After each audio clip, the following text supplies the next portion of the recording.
نہایت معزز قائدین، محترم شرکائے کانفرنس اور محترم خواتین و حضرات، السلام علیکم۔ بہت شکریہ جناب محترم آصف زرداری صاحب،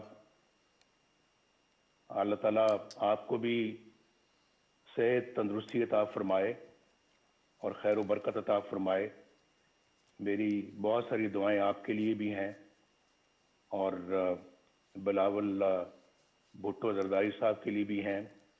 ان سے پرسوں بات کر کے مجھے بہت خوشی ہوئی اور بہت اچھی ہماری باتیں ہوئیں، اور جس پیار محبت سے انہوں نے مجھ سے بات کی میں کبھی نہیں بھلاؤں گا۔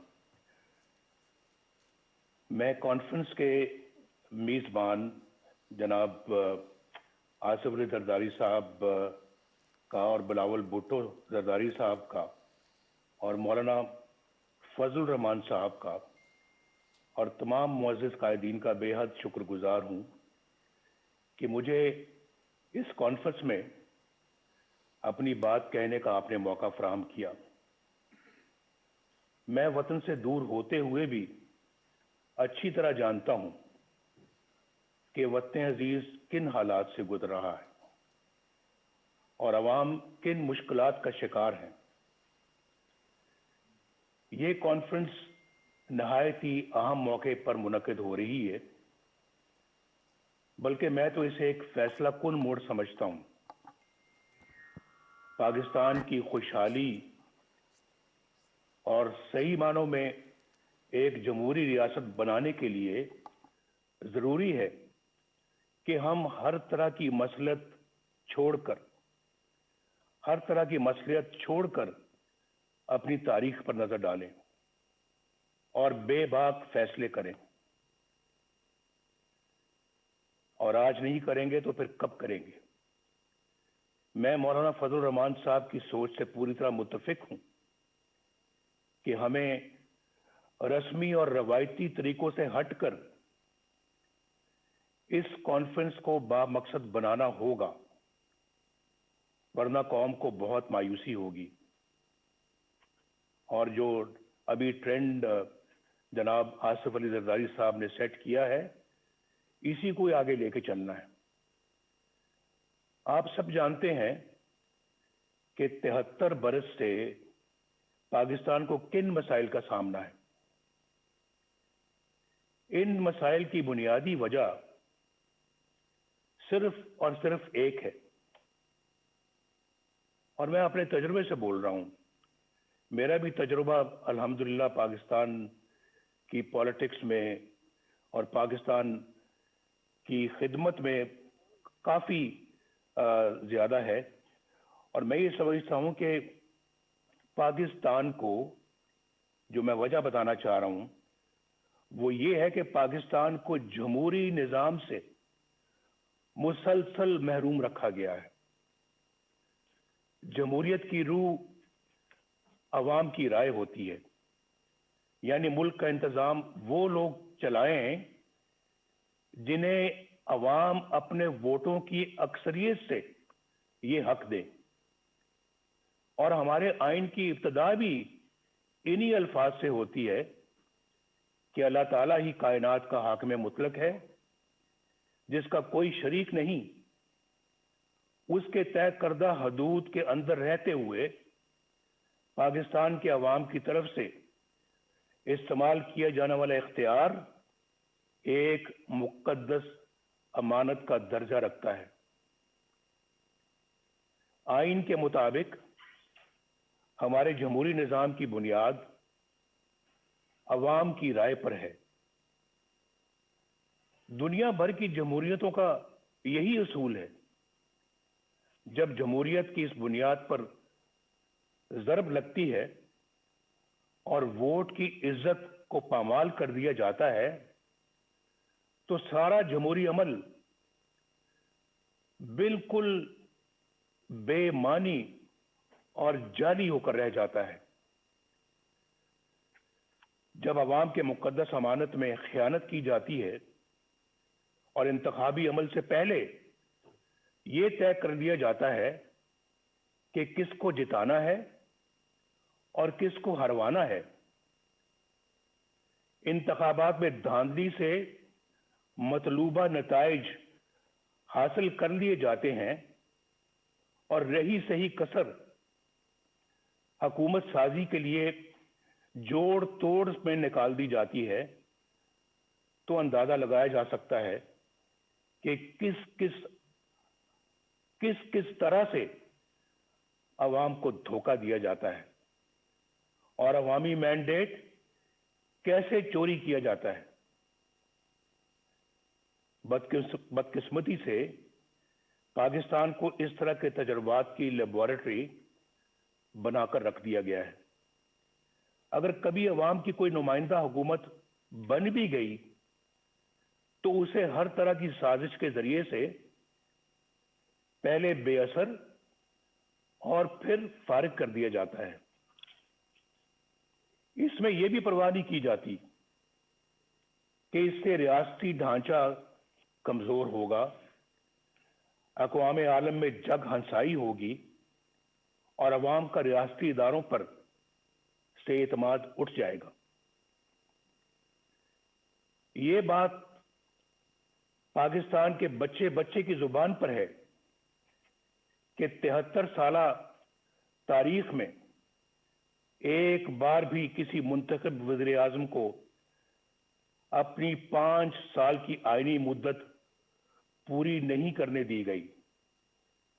ہر ڈکٹیٹر نے اوسطاً 9 سال غیر آئینی طور پر حکومت کی، جبکہ عوام کے ووٹوں سے منتخب وزیر اعظم کو اوسطاً 2 سال سے زیادہ کا عرصہ شاید ہی ملا ہو۔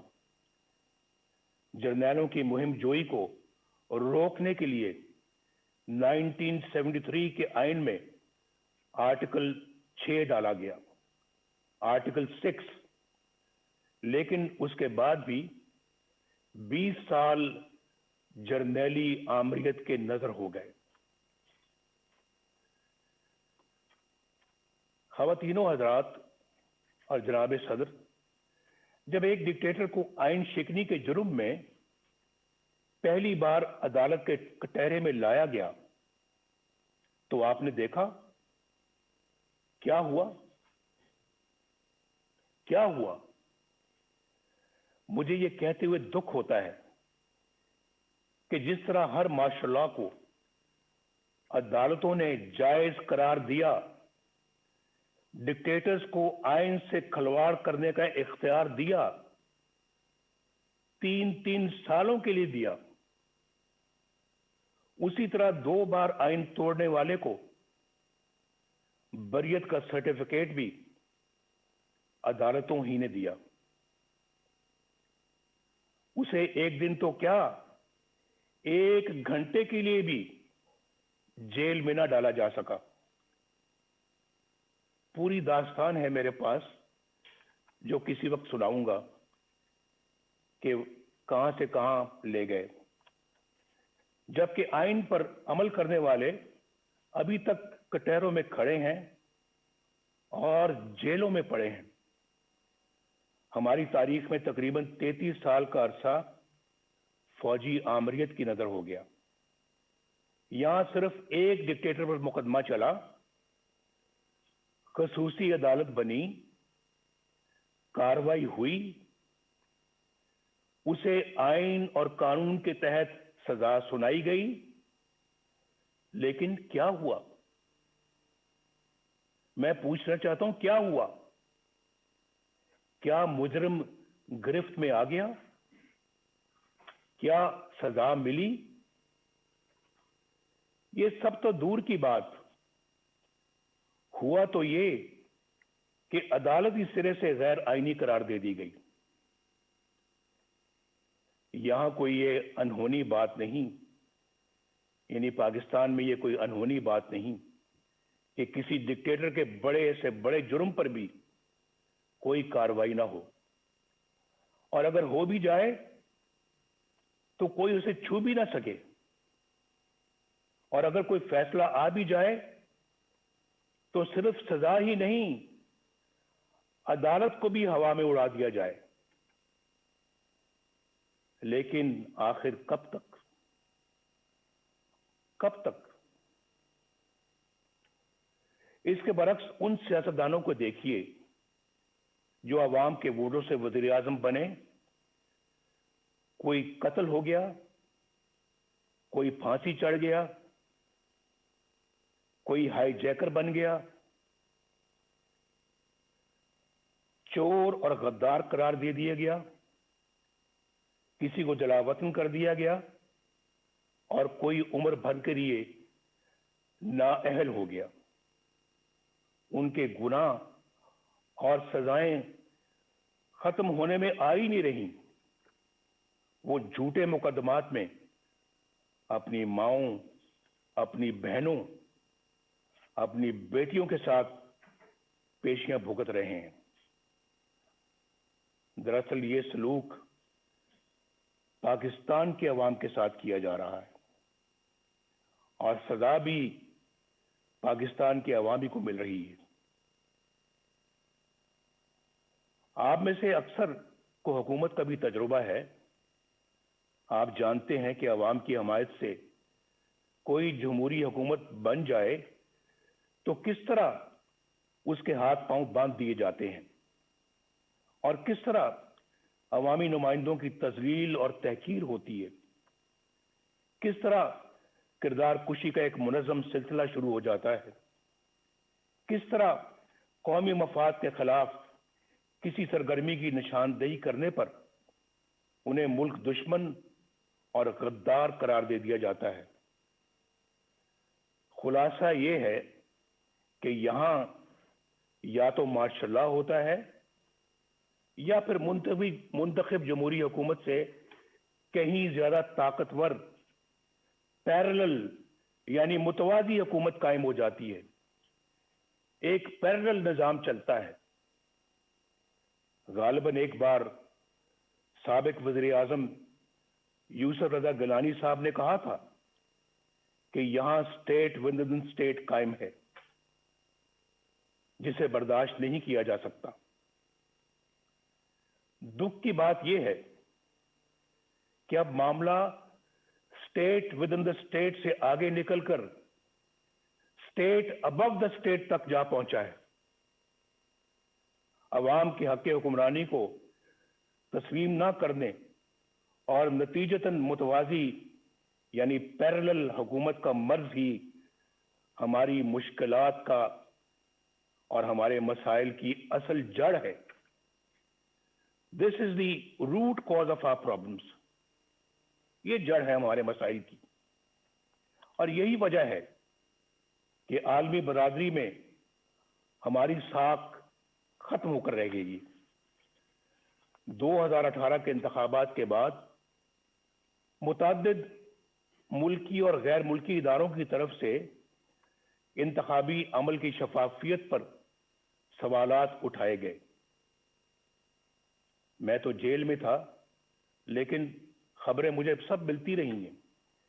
بعض نے تو ان سیٹوں کی تعداد بھی بتائی جہاں دھاندلی کی وجہ سے نتائج تبدیل کر دیے گئے۔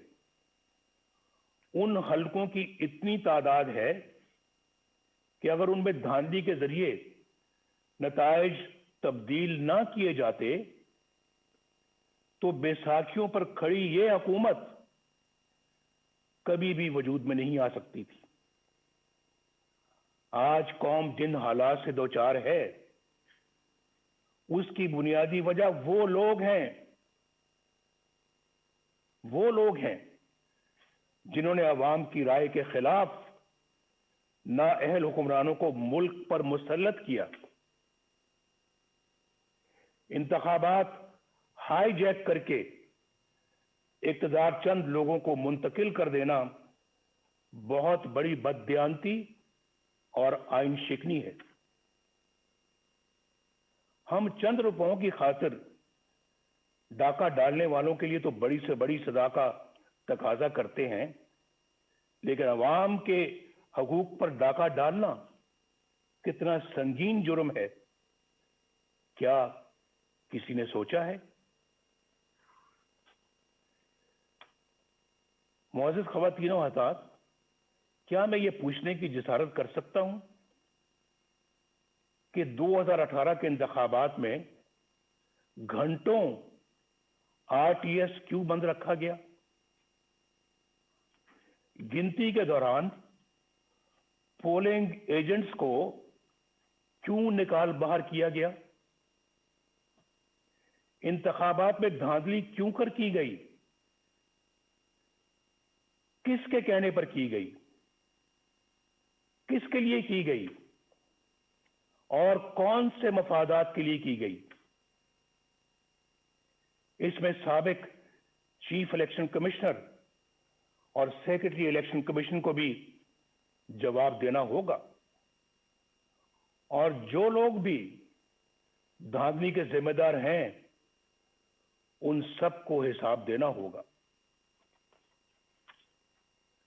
محترم قائدین کرام، جناب چیئرمین، اس نااہل حکومت نے 2 سالوں میں پاکستان کو کہاں سے کہاں پہنچا دیا ہے، اس کا کوئی اندازہ کر سکتا ہے؟ پاکستان کی معیشت بالکل تباہ ہو چکی ہے، یا جو کہتے ہیں نا کہ پاکستان کی معیشت تباہ ہو رہی ہے، نہیں، بات اس سے بہت آگے چلی گئی ہے۔ پاکستان کی معیشت بالکل تباہ ہو چکی ہے۔ 5.8% کی شرح ترقی سے آگے بڑھتا ہوا پاکستان آج 0 سے بھی نیچے جا چکا ہے۔ پاکستانی روپیہ بھارت اور بنگلہ دیش ہی نہیں، افغانستان اور نیپال سے بھی زیادہ نیچے گر چکا ہے۔ جس مہنگائی پر ہم نے مکمل قابو پا لیا تھا، وہ آج کئی گنا بڑھ چکی ہے۔ غریب اور متوسط گھرانوں کے لیے 2 وقت کی روٹی بھی محال ہو چکی ہے۔ بجلی اور گیس کے بل اب عام آدمی پر بم بن کر گرتے ہیں۔ آپ کبھی اندازہ کیجئے، واقعتاً بم بن کے گرتے ہیں۔ پچھلے 2 سالوں میں 1.5 کروڑ لوگ غربت کی سطح سے نیچے جا چکے ہیں، اور 1 کروڑ نوکریوں کا جھانسا دینے والے 1 کروڑ 20 لاکھ لوگوں کا روزگار چھین چکے ہیں۔ اس نالائق حکومت نے ہر معاملے پر یو ٹرن لیا ہے۔ آج سرمایہ کاری بالکل ختم ہو چکی ہے۔ سی پیک سخت کنفیوژن کا شکار ہے۔ قرضے ختم کر دینے کا دعویٰ کرنے والوں نے 2 سال کی قلیل مدت میں قرضوں میں اتنا اضافہ کر دیا ہے کہ پچھلے تمام ریکارڈ ٹوٹ گئے ہیں۔ یہ میں فیکٹس اور فگرز سے ساری بات بتا رہا ہوں، اور اس کے باوجود کوئی ایک بھی بڑا ترقیاتی منصوبہ شروع نہیں کیا جا سکا۔ وہ پاکستان جس کے بارے میں بین الاقوامی ادارے یہ پیش گوئی کر رہے تھے کہ اگلے چند سال میں یہ دنیا کی سب سے بڑی 20 معیشتوں یعنی G20 میں شامل ہو جائے گا، آج معاشی طور پر مفلوج ہو کر رہ گیا ہے۔ یاد رکھیے کہ اگر پاکستان میں ووٹ کو عزت نہ ملی اور قانون کی حکمرانی نہ آئی تو یہ ملک معاشی طور پر مفلوج ہی رہے گا۔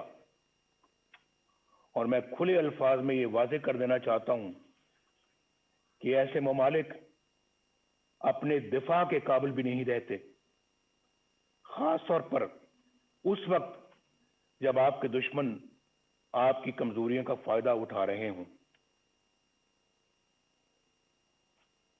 خواتین و حضرات، ملک بدامنی، افراتفری اور جرائم کا گڑھ بن چکا ہے۔ آئے دن ایسی پریشان کن خبریں آتی رہتی ہیں جن سے عوام کو امن و امان سے متعلق درپیش پریشانیوں کا اندازہ بخوبی لگایا جا سکتا ہے۔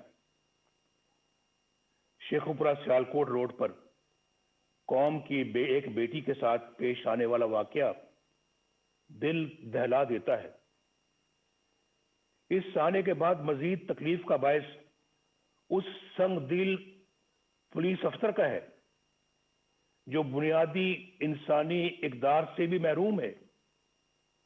اس کا بڑا المیہ یہ ہے کہ حکومت کی تمام تر ہمدردیاں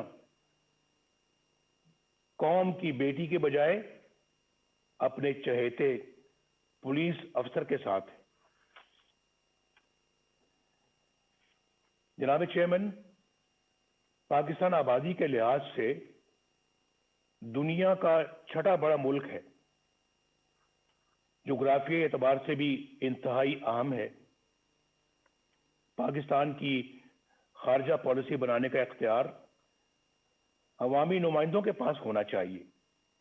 ہماری خارجہ پالیسی عوامی امنگوں اور ملکی مفادات سے ہرگز متصادم نہیں ہونی چاہیے۔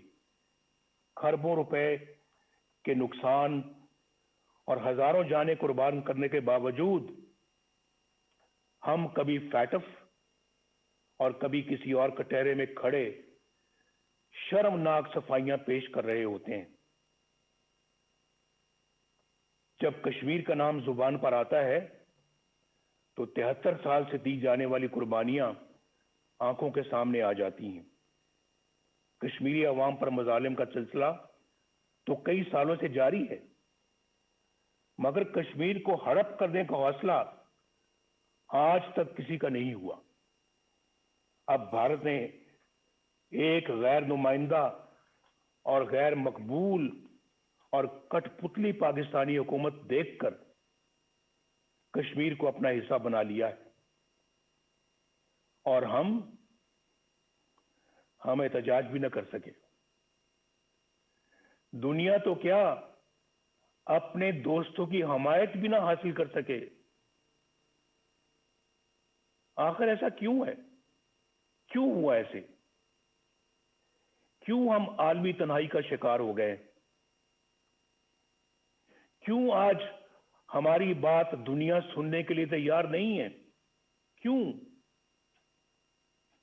ہمارے درینہ اور شانہ بشانہ کھڑے ہونے والے ساتھی ممالک کیوں ہم سے دور ہو گئے؟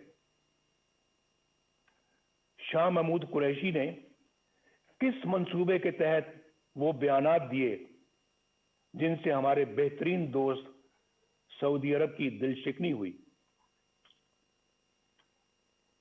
پاکستان کو اپنے دوست ممالک کی دل آزاری سے اعتراض کرنا چاہیے۔ OIC ایک اہم ادارہ ہے جس کی افادیت طے شدہ ہے۔ پاکستان OIC کے بانی ممالک میں شمار ہوتا ہے۔ پاکستان کو دیگر ممالک کے ساتھ مل کر OIC کو مضبوط کرنا چاہیے۔ ہمیں سوچنا چاہیے کہ کیوں ہمارے انتہائی قریبی ممالک بھی آج ہم پر اعتماد کرنا چھوڑ گئے۔ یہ بہت جو ہے یہ فکر کی بات ہے، لمحہ فکریہ ہے ہمارے لیے۔ اس پہ ضرور غور ہونا چاہیے۔ لیکن کیا اس طرح کی حکومت ہوگی تو پھر یہی کچھ ہوگا،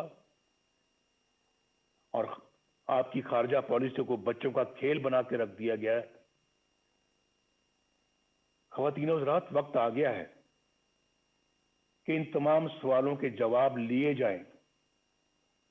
اگر اس کانفرنس میں پیپلز پارٹی سے تعلق رکھنے والے 2 وزیر اعظم جناب یوسف رضا گیلانی اور جناب راجہ پرویز اشرف صاحب موجود ہیں تو وہ اچھی طرح جانتے ہیں کہ سول حکومت کے گرد کس طرح کے شکنجے کس دیے جاتے ہیں،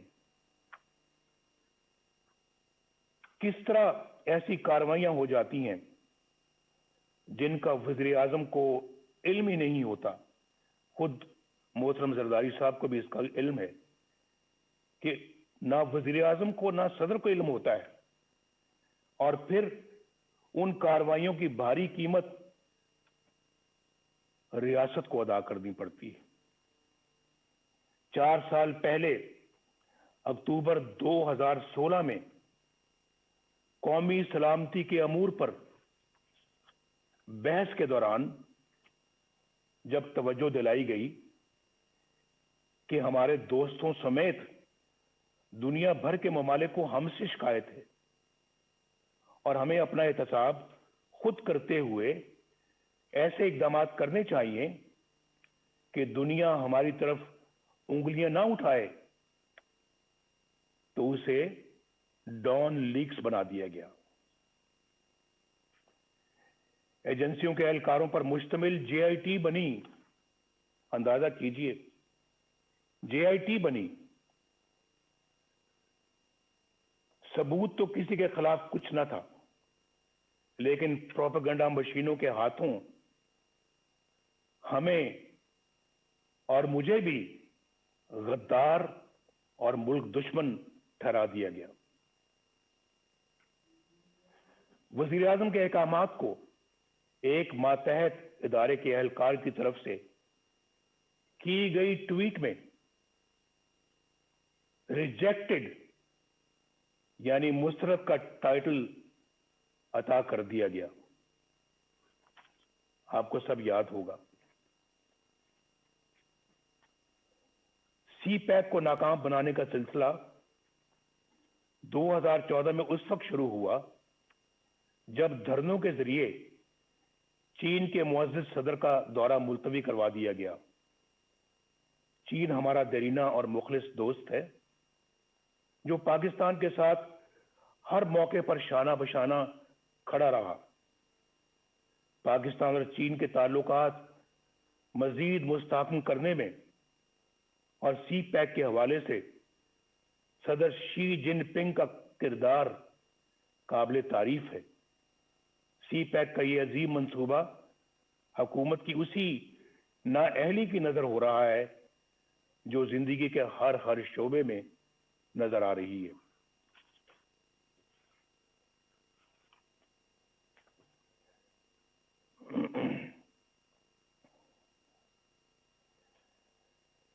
اگر میں یہ کہوں تو بے جانا ہوگا کہ سی پیک کے ساتھ پشاور کی بی آر ٹی جیسا سلوک ہو رہا ہے جہاں کئی سال بیت گئے, منصوبے سے کئی گنا زیادہ رقم غرق ہو چکی, مگر نتیجہ آج بھی نظروں سے اوجھل ہے.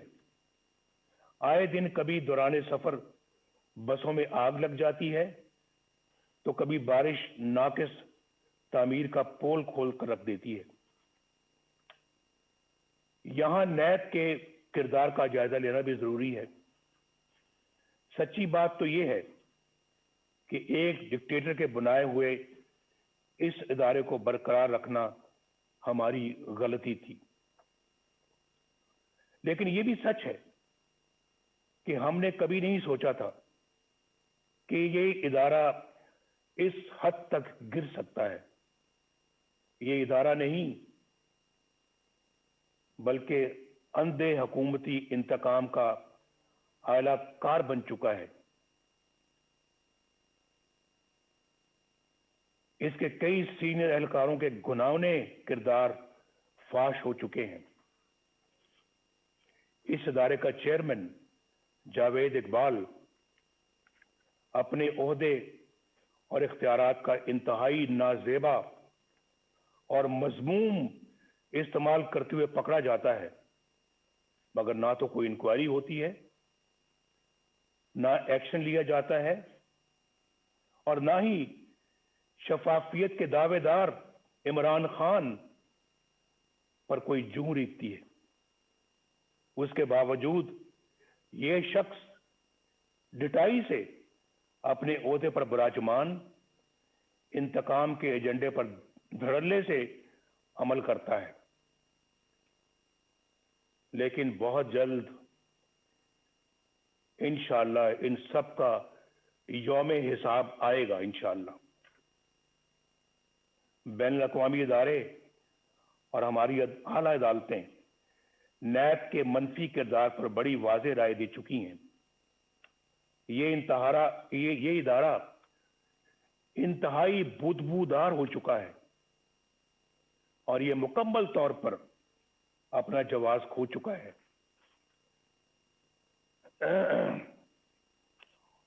اپوزیشن کے لوگ اس کا نشانہ بنے ہوئے ہیں. جو اپنے گھر کی خواتین کے ساتھ نیب کے دفتروں، عدالتوں اور جیلوں میں رول رہے ہیں۔ جو نیب سے بچتا ہے اسے ایف آئی اے کے سپرد کر دیا جاتا ہے۔ جو ایف آئی اے سے بچے وہ اینٹی نارکوٹکس کے ہاتھے چڑھ جاتا ہے، اور جو وہاں سے بچ جائے اسے کسی بھی جھوٹے مقدمے میں پکڑ لیا جاتا ہے۔ 2018 میں سینٹ کے انتخابات سے کچھ عرصہ پہلے خواتین و حضرات ایک مذموم سازش کی گئی۔ میں آپ کی توجہ مبذول کرا رہا ہوں۔ اس مذموم سازش کے ذریعے بلوچستان کی صوبائی حکومت گرا دی گئی۔ اس کا مقصد کیا تھا معلوم ہے آپ کو؟ اس کا اصل مقصد سینٹ کے انتخابات میں سامنے آیا۔ اس سازش کے کرداروں میں لیفٹیننٹ جنرل عاصم سلیم باجوہ، جو اس وقت وہاں کے کور کمانڈر تھے، سدرن کمانڈ کے کمانڈر تھے، ان کا نام بھی آتا ہے۔ یہ وہی جنرل عاصم سلیم باجوہ ہیں جن کے خاندان کی بے پناہ دولت اور دنیا بھر میں پھیلے ہوئے اثاثوں کی تفصیلات پوری قوم کے سامنے آ چکی ہیں۔ ان حقائق کو نہ صرف چھپایا گیا بلکہ مبینہ طور پر ایس ای سی پی کے سرکاری ریکارڈ میں رد و بدل بھی کی گئی۔ 15-20 سال کے عرصے میں اربوں روپے کے یہ اثاثے کہاں سے بن گئے، یہ پوچھنے کی کسی کی مجال نہیں۔ میڈیا پر خاموشی چھا گئی، نہ نیب حرکت میں آئی، نہ کسی عدالت نے نوٹس لیا، نہ کوئی جے آئی ٹی بنی اور نہ کوئی ریفرنس دائر ہوا، نہ کوئی مانیٹرنگ جج بیٹھا، نہ کوئی پیشی ہوئی، نہ کوئی سزا۔ اندازہ لگائیے اب آپ، احتساب کا نعرہ لگانے اور این آر او نہ دینے کے بڑے بڑے دعوے کرنے والا عمران خان، انہوں نے بھی اس اثاثوں کے ذرائع پوچھنے کی ضرورت تک نہ کی، بلکہ ایک پل میں انہیں ایمانداری کا سرٹیفکیٹ جاری کر دیا گیا۔ یہ سارا کچھ آپ کے سامنے ہوا ہے۔ میڈیا پر پہلی بار اس سکینڈل کا ذکر اس وقت ہوا جب جنرل عاصم سلیم باجوہ تردید کے لیے خود ٹی وی پر آئے۔ اس حکومت کے 2 سالوں میں یہ کوئی پہلا مالی بدعنوانی کا سکینڈل نہیں۔ یہاں کئی انتہائی سنگین سکینڈل سامنے آ چکے ہیں جن کا نقصان براہ راست غریب عوام کو پہنچا۔ حکومت میں بیٹھے لوگ باقاعدہ پلاننگ سے آٹے، چینی اور دوائیوں کی قیمتیں آسمان پر لے گئے۔ یاد ہے نا آپ کو، جب ہم چھوڑ کر گئے تھے چینی 50 روپے کلو تھی، آج کتنی ہے؟ آج کہتے ہیں 100 روپے تک جا پہنچی ہے۔ اور آٹے کی قیمتیں بھی دیکھ لیں آپ، دوائیوں کی قیمتیں آسمان تک پہنچ گئی ہیں۔ عوام کے کھربوں روپے لوٹ لیے گئے۔ ملک کا حکمران اگرچہ دن رات کرپشن مافیاز اور این آر او کا ڈنڈورا پیٹتا ہے، لیکن چینی کی قیمت بڑھانے میں خود اس کی ذات ملوث ہے۔ کیا نیب اسے تحقیقات کے لیے گرفتار نہیں کرے گا؟ کیا اس پر کوئی ریفرنس دائر نہیں ہوگا؟ علیمہ خان صاحبہ، جو کوئی جدی پشتی رئیس نہیں، بس خیراتی اداروں کی فنڈ ریزنگ کرتی رہتی ہیں، ان کے بیرون ملک اثاثوں کے ذرائع کی نیب کبھی کوئی چھان بین نہیں کرے گا؟ بنی گالہ میں عمران خان کے ذاتی گھر، اس کی غیر قانونی تعمیر کی فائل کیا یوں ہی بند رہے گی؟ فورن فنڈنگ کیس جس میں بے شمار مالی بے ضابطگیاں ہیں اور کرپشن ہے، جن کی گواہی خود پی ٹی آئی کے رہنما دے رہے ہیں، اتنے سال گزر جانے کے باوجود کیا الیکشن کمیشن ان پر کوئی فیصلہ نہیں کرے گی؟ یہ بڑے ایسے جاندار سوالات ہیں جن کا آج تک کوئی جواب سامنے نہیں آیا. ہم کب تک انتظار کریں گے؟ کیا ان تمام لوگوں پر کوئی فوجداری مقدمہ قائم نہیں ہوگا؟ کیا بنی گالہ میں زمین کی خرید کی منی ٹریل پر کوئی جے آئی ٹی نہیں بنے گی کہ یہ اتنی بڑی جائیداد کہاں سے بنی اور کیسے بنی؟ اس میں بہت کرپشن اور شکوک و شبہات ہیں. کل اسمبلی اراکین کے ٹیکس گوشواروں کی تفصیل سامنے آئی. عمران خان نے اربوں روپے کی جائیداد رکھتے ہوئے بھی 2,83,000 روپے کا ٹیکس دیا ہے. اور سوال یہ ہے کہ جب آمدنی اتنی قلیل ہے، اتنی کم ہے، تو آپ کے لاہور زمان پاک کے گھر پر خرچ ہونے والے کروڑوں روپے کہاں سے آئے؟ یہ بتانا ہوگا. کیا نیب ان آمدن سے زیادہ اثاثوں پر کوئی ایکشن نہیں لے گا؟ احتساب کے اداروں کو اپوزیشن کے سوا کسی کے احساسے نظر نہیں آتے اور نہ ہی کسی کی آمدنی کے ذرائع. ریاست مدینہ تو بہت بلند و برتر مثال ہے. قانون و انصاف کا ادنا سا معیار رکھنے والی ریاست میں بھی ایسا نہیں ہوتا. کیا کچھ لوگ اس دورے معیار کی وجہ سے کسی جرم کے بغیر سزائیں پاتے رہیں گے اور کچھ لوگ سب کچھ کر کے بھی بے گناہی اور معصومیت کے سرٹیفکیٹ حاصل کرتے رہیں گے؟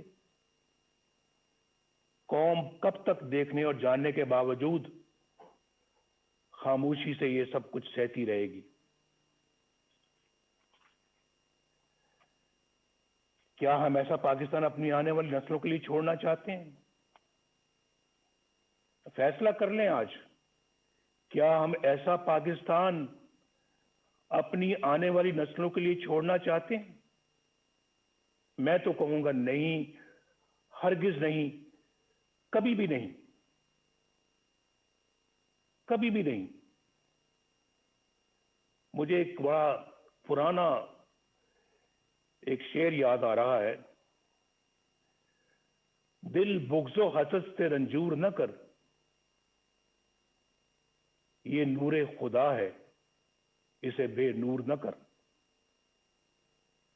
نا اہل و کمینہ کی خوشامد سے اگر جنت بھی ملے تجھ کو تو منظور نہ کر.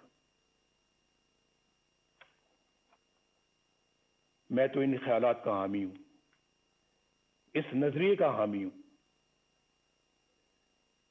خواتین و حضرات، میڈیا کو ریاست کا چوتھا ستون کہا جاتا ہے. اظہار کی آزادی بنیادی انسانی حقوق میں سے ایک ہے. افسوس کہ دیگر حقوق کی طرح پاکستانی عوام سے یہ حق بھی چھین لیا گیا. ایک طرف مجھے سیاسی جماعتوں کا بلیک آؤٹ نظر آتا ہے اور دوسری طرف غیر سیاسی اور غیر جمہوری عناصر کا بے روک ٹوک پروپیگنڈا. کہیں مجھے چینلوں کی غیر قانونی بندش نظر آتی ہے تو کہیں اخبارات اور جرائد کی مخصوص علاقوں میں تقسیم پر پابندیاں. ریاستی طاقت سے میڈیا کی زبان بندی کہاں کا انصاف ہے؟ صحافیوں بالخصوص خواتین صحافیوں کو سرکاری ایجنسیوں کا اٹھا کر لے جانا اور تشدد کا نشانہ بنانا بزدلانہ اور انتہائی قابل مذمت ہے۔ سینئر صحافیوں کو چینلوں یا اخبارات کی ملازمت سے برخاست کروا دینا، بے بنیاد مقدمات میں الجھا دینا اور قید میں ڈال دینا کیا ایک جمہوری ریاست کا طریقہ ہے؟ میں اس کانفرنس کے شرکاء سے درخواست کروں گا کہ سب مل کر یہ عہد کریں کہ ہم میڈیا اور ذرائع ابلاغ کی حفاظت کریں گے اور اس کی آزادی پر کوئی قدغن قبول نہیں کریں گے۔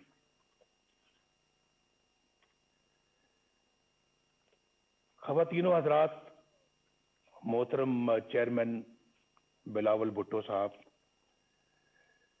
جمہوریت کو کمزور کرنے اور اپنا مخصوص ایجنڈا نافذ کرنے کے لیے تقسیم کرو یعنی ڈیوائیڈ اینڈ رول یعنی لڑاؤ اور حکومت کرو کی پالیسی معمول بن چکی ہے۔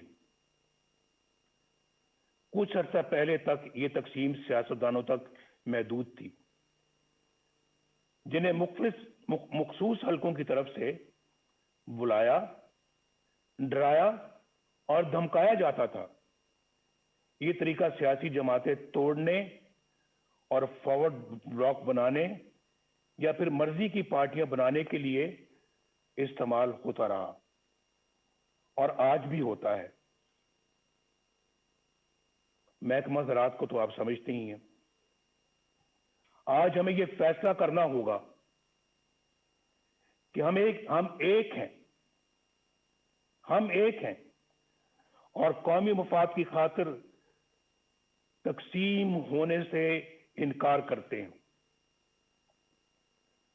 اگر ہم ایسا کرنے میں کامیاب ہو گئے تو پھر یہ کانفرنس کامیاب ہے۔ ایسا کرنے میں اگر ہم کامیاب ہو گئے تو یہ کانفرنس ہماری تاریخ کا بڑا سنگ میل بن سکتی ہے۔ اب ڈیوائیڈ اینڈ رول کا یہ ہتھیار وکلاء، دانشوروں، تاجروں، صنعت کاروں اور میڈیا کے لیے استعمال ہو رہا ہے، بلکہ اب اس کا ہدف عدلیہ بھی ہے۔ جو جج انصاف اور قانون کی راہ پر چلتا ہے اور دباؤ میں آنے سے انکار کرتا ہے،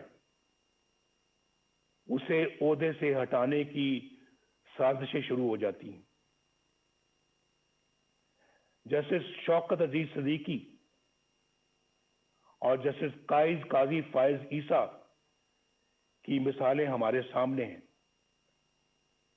یہ دونوں جج صاحبان دیانتداری، سچائی اور امانت داری کی شہرت کے حامل ہیں۔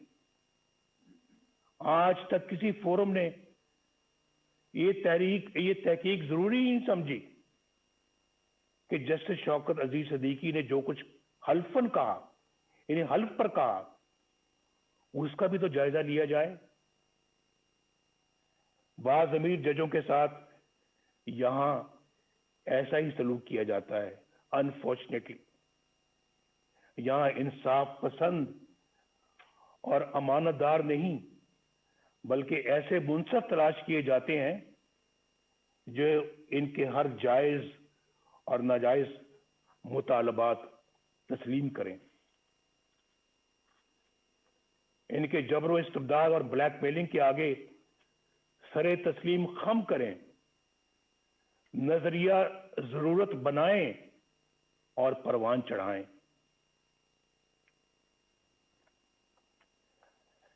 آئین کو سیبوٹاج کرنے والے ڈکٹیٹروں کے اقدامات کو قانون کا جامہ عطا کریں، ان کے گلے میں ہار پہنائیں، ان کو ویلکم کریں، خوش آمدید کہیں ان کو۔ آپ نے تو بہت اچھا کام کیا ہے، آپ کی تو ضرورت تھی آج، یہ تو کام بہت پہلے ہو جانا چاہیے تھا. آپ نے ماشاء اللہ لیٹ لگایا ہے، یہ پہلے لگانا چاہیے تھا. سب سے پہلے پلیٹ میں پھول لے کر ان کو پیش کیے جاتے رہے ہیں، اور پھر آرٹیکل 6 جیسے سنگین جرم کے ملزم کو آئین میں ترمیم کا اختیار عطا کیا جاتا ہے. یہ سب تماشا آپ نے اپنی آنکھوں سے دیکھا ہے.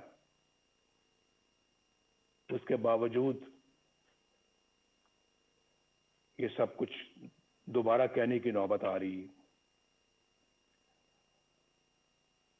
یعنی یہ سب کچھ ہو رہا ہے اور عوام کے منتخب وزیر اعظم کو پھانسی دیں، جیلوں میں ڈالیں، جلا وطن کریں اور ان کو اور ان کے خاندان کو ذلیل و رسوا کریں. اس کانفرنس کو آئین کی حکمرانی اور ووٹ کی عزت کے تحفظ کے لیے آج ایک جامع لائے عمل تجویز کرنا چاہیے. اگر میثاق جمہوریت کی بنیاد پر کسی نئے میثاق کی تشکیل ضروری ہو تو اس پر غور کیا جانا چاہیے. متوازی یعنی پیرل حکومت کی بنیادی مسئلے کو حل کرنے کے لیے ٹھوس حکمت عملی بنائی جائے. عوام کی رائے پر اپنی رائے مسلط کرنے کا نتیجہ سکوت ڈھاکہ کی شکل میں سامنے آیا تھا، لیکن اس عظیم سانے کو بھی بڑی سرد مہری کے ساتھ فراموش کر دیا گیا. میری تجویز ہے کہ یہ کانفرنس حمود الرحمان کمیشن کی سفارشات کو عوام کے سامنے لائے. بہت دفعہ اس کا ذکر ہو چکا ہے اور بار بار ہو چکا ہے، کئی سالوں سے ہو رہا ہے، کئی دہائیوں سے ہو رہا ہے، لیکن میرا خیال ہے کہ آج انہیں عملی جامہ پہنانے کا عہد کرنا چاہیے اور اسے اپنے ایجنڈے کا حصہ بنانا چاہیے. اس طرح کے ٹھوس اقدامات ہی سے ملک کو اس دلدل سے نکالا جا سکتا ہے. اس وقت ہماری اولین ترجیح اس غیر نمائندہ اور نااہل اور سلیکٹڈ حکومت اور اس سے کہیں زیادہ اہم اس نظام سے جس کا میں نے ذکر کیا ہے، اس سے نجات حاصل کرنا ہے. عمران خان ہمارا ایز سچ ہدف نہیں ہے، ہمارا مقابلہ عمران خان سے نہیں ہے. یہ میں الیکشن سے پہلے بھی کہہ چکا تھا اور آج بھی کہہ رہا ہوں. آج ہماری جدوجہد عمران خان کو لانے والوں کے خلاف ہے اور ان کے خلاف ہے جنہوں نے اس طرح انہیں الیکشن چوری کر کے اس طرح کے نااہل بندے کو اس جگہ پر لا کر بٹھایا ہے اور ملک کو برباد کر دیا ہے. یہ ملک ہمیں تمام چیزوں سے زیادہ عزیز ہے، جس نے عوام اور اپوزیشن کے ساتھ ساتھ اچھی شہرت کے حامل جج صاحبان کو بھی نشانہ بنا لیا ہے. یہ تبدیلی عمل میں نہ آئی تو یہ نااہل اور ظالمانہ نظام ملک کو ناقابل تلافی نقصان پہنچا دے گا. ہمیں یہ بھی نہیں بھولنا چاہیے کہ ہمارے دشمنوں کے عزائم کیا ہیں. ان کے عزائم کو ناکام بنانے کے لیے مضبوط معیشت کے ساتھ ساتھ مضبوط دفاعی نظام کی بھی ضرورت ہے. ہم نے پہلے بھی اس ملک کو الحمدللہ ایٹمی قوت بنایا ہے اور ہر وہ ضرورت پوری کی ہے جس کے لیے ہمارے دفاع کو ضرورت تھی. ہماری قومی سلامتی کے لیے ضروری ہے کہ ہم اپنی معیشت کے ساتھ ساتھ اپنی مسلح افواج کو بھی مضبوط سے مضبوط تر بنائیں. ہم نے اس کام میں ماضی میں بھی کبھی کوئی کسر نہیں چھوڑی، کوئی کوتاہی نہیں کی اور آئندہ بھی ہماری یہ ترجیح رہے گی. ہمارے دفاع کی مضبوطی اور قومی سلامتی کے لیے سب سے اہم یہ ہے کہ ہماری مسلح افواج آئین پاکستان اپنے دستوری حلف اور قائد اعظم کی تلقین کے مطابق خود کو سیاست سے دور رکھیں اور عوام کے حق حکمرانی میں مداخلت نہ کریں. کسی کے کہنے پہ پرائم منسٹر ہاؤس کے گیٹ پھلانگ کر پرائم منسٹر ہاؤس میں داخل ہو کر پرائم منسٹر کو گرفتار نہ کریں, بندوق کی نوک پر گرفتار نہ کریں. ایسا ان آنکھوں نے دیکھا ہے, اس کا مشاہدہ کیا ہے. وہ منظر میری آنکھوں کے سامنے رہتے ہیں اور بڑا دکھ ہوتا ہے کہ ہم نے اپنے ملک کو کیا بنا دیا ہے, ایک تماشا بنا دیا ہے, اپنی نظروں میں بھی اور دنیا کی نظروں میں بھی. جناب چیئرمین اور معزز خواتین و حضرات, آخر میں آپ کو یقین دلاتا ہوں کہ اے پی سی اتفاق رائے سے جو بھی حکمت عملی اور لائے عمل ترتیب دے گی, مسلم لیگ نون اس کا بھرپور ساتھ دے گی. شہباز شریف صاحب یہاں پر بیٹھے ہیں, ہماری پارٹی کے دیگر قائدین بیٹھے ہیں, انشاءاللہ ہم بھرپور ساتھ دیں گے اور ایک سیکنڈ کے لیے بھی پیچھے نہیں ہٹیں گے. میں اپنی یہ گزارش ایک بار پھر دہرانا چاہتا ہوں کہ اے پی سی روایت سے ہٹ کر حقیقی تبدیلی کے لیے ٹھوس اور مؤثر اقدامات تجویز کرے. ہمارے کئی دوست آج قید و بند کی صعوبتیں کاٹ رہے ہیں. جناب خورشید شاہ صاحب, کورونا میں مبتلا حمزہ شہباز شریف صاحب, میر شکیل الرحمان صاحب اور دیگر ساتھی ناکردہ گناہوں کی سزا میں جیل کاٹ رہے ہیں. ہمارا مقصد بڑا ہے. کل یہی قربانیاں ہماری نئی صبح کی اساس اور ہماری منزل کے حصول کا انشاءاللہ باعث بنے گی. میں آپ سب قائدین کا بے حد شکر گزار ہوں اور اپنے میزبان جناب بلاول بھٹو زرداری صاحب کا بھی دل کی گہرائیوں سے شکریہ ادا کرتا ہوں کہ مجھے آپ نے اپنی گزارشات پیش کرنے کا موقع دیا. میری اور پوری قوم کی دعائیں آپ کے ساتھ ہیں. اللہ حافظ. پاکستان پائندہ باد.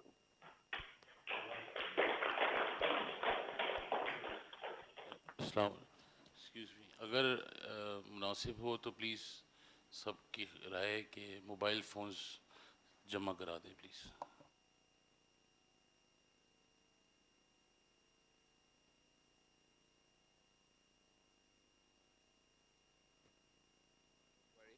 ویسے وہ کر رہے تھے, ڈونٹ وری. لنچ کے بعد ہمارا یہ ارادہ ہی تھا. میاں محمد نواز شریف صاحب, صدر زرداری صاحب, ہم سب جو یہاں موجود ہے, ہم آپ کو اپنے دل سے شکریہ کرتے ہیں. اور جس طریقے سے آپ دونوں نے ملک کے جو مسائل ہیں ہمارے سامنے رکھے ہیں, اور پورا ملک آپ کا آواز آج سنے ہیں, بہت ہی خوش ہے کہ اتنے دیر بعد ان کو صدر زرداری صاحب کی طرف سے اور میاں محمد نواز شریف صاحب کی طرف سے اتنا واضح پیغام, اور ہمارے لیے لکھ کے دے دو, لکھ کے. پاکستان پیپلز پارٹی کے لیے, مسلم لیگ نواز کے لیے, یہاں کے سارے جماعتیں کے لیے آپ کے جو الفاظ ہیں, آپ کا جو ورڈنگ ہے وہ ہمارے لیے ہدایات ہے, انسٹرکشنز ہے. And we look forward to debating what you have put before us with all the political parties and reaching a necessary conclusion. ہم نے بہت کوشش کیا تھا کہ ہم اس ایونٹ کو بجٹ کے وقت کروائیں, اور ہمارا ذہن میں یہ تھا کہ اگر بجٹ سے پہلے سارے اپوزیشن پارٹیز ملتے اور بجٹ کو مسرت کرتے تو جو آج عوام کا معاشی صورتحال ہے, معاشی مشکلات ہے, ہم ان کو عوام کو کوئی مدد دے سکے. اور ہم بہت شکر گزار ہیں مولانا فضل الرحمان صاحب کا اور شہباز شریف صاحب کا اور سارے رہبر کمیٹی کے ممبران کا, جنہوں نے پاکستان پیپلز پارٹی کو یہ ذمہ داری سونپی ہیں کہ ہم آج کی اہم اور تاریخی آل پارٹیز کانفرنس کو ہوسٹ کرے. ہم نے اس کی جو بنیاد ہے, جو ٹائٹل ہے, 2 سال پی ٹی آئی کی سلیکشن کا, پی ٹی آئی کی ایکسپیریمنٹ کا نتیجہ اور اپوزیشن کے لیے آگے کا جو لائے عمل ہے, وہ ہم نے ٹاپک بنایا ہے. اور عوام ہماری طرف دیکھ رہے ہیں, وہ اس اے پی سی سے نہ معمولی آرڈینری ریزولوشن چاہتے ہیں, نہ صرف ہمارا بیانات چاہتے ہیں, وہ ٹھوس لاہ عمل چاہتے ہیں جو ان کو وہ آزادی دلا سکے جس سے وہ آج تک محروم ہیں. وہ چاہتے ہیں کہ وہ آزادی جن کو ان کا آئین ان سے وعدہ کرتا ہے کہ ان کا حق ہے, وہ آزادی جس کا وعدہ قائد اعظم نے کیا تھا, وہ وعدہ پورا ہو. اور ہمارے سامنے اب 2 سال کا یہ جو ایکسپیریمنٹ ہے, اس کا نتیجہ سامنے آ چکا ہے کہ اگر جمہوریت نہیں ہے تو عوام کا معاشی حقوق پہ ڈاکہ ڈالا جائے گا, اور جس کے نتیجے میں اب پاکستان کی 70 ایئرز کی اکنامک ہسٹری میں اتنا برا صورتحال ہمارے عوام کا سامنا نہیں کرنا پڑا, نہ بے روزگاری کی صورت میں, نہ غربت کی صورت میں, نہ انفلیشن میں, نہ اس پور اکنامک گروتھ کی نتیجے میں. اور جیسے میاں صاحب نے بہت اچھے الفاظ میں ہمارے سامنے رکھا ہے کہ جب جمہوریت نہیں ہے تو نہ صرف معیشت کو پر معاشرے کو ہر طرف سے کمزور کیا جاتا ہے. ہمارے آنکھوں کے سامنے ہم نے دیکھا ہے کہ کیسے ان 2 سالوں میں ہمارا سوسائٹی کو نقصان ہوا ہے, ہمارا لا اینڈ آرڈر کو, ہمارے معاشرے میں جو کرائم ہے وہ کیسے بڑھتا جا رہا ہے. ہم نے یہ بھی دیکھا ہے کہ جب منتخب نمائندے نہیں ہوتے تو عوام کا آواز ایون تاریخی مشکلات میں نہیں سنا جاتا. ابھی حال ہی میں جس طریقے سے ان مانسون کی بارشوں کے بعد, سیلاب کے بعد پاکستان کے عوام کو لاوارث چھوڑا گیا, میرا خیال میں پاکستان کی تاریخ میں کسی نیشنل ڈیزاسٹر کے دوران عوام کو اس طریقے سے لاوارث نہیں چھوڑا گیا ہے. جس طریقے سے ایک گلوبل پینڈیمک کے دوران ہمارا ڈاکٹرز, ہمارا نرسز, ہمارا پیرامیڈکس کو مدد کرنے کے بجائے وہ حکومت کے نشانے پر تھے, ان پہ ظلم کیا گیا, ان کا آواز دبایا گیا, اور جس طریقے سے آج تک یہاں کے پاکستان کے کسان, مزدور, سفید پوش طبقہ, تاجر, سب کے سب سراپا احتجاج ہے. ہمارا میڈیا انوائرمنٹ میاں صاحب نے ہمارے سامنے, پورے ملک کے سامنے رکھ لیا ہے, جہاں ایک سابق وزیر اعظم کو یہ حق نہیں ہوگا کہ وہ آزادی سے پاکستانی میڈیا پہ بولے, جہاں کسی سابق صدر کو یہ حق نہیں ہوگا کہ وہ آزادی سے میڈیا پہ بولے. یہ پھر ہم سوچ ہی سکتے ہیں کہ عوام کیسے اپنا بیان کرے, عوام اپنا آواز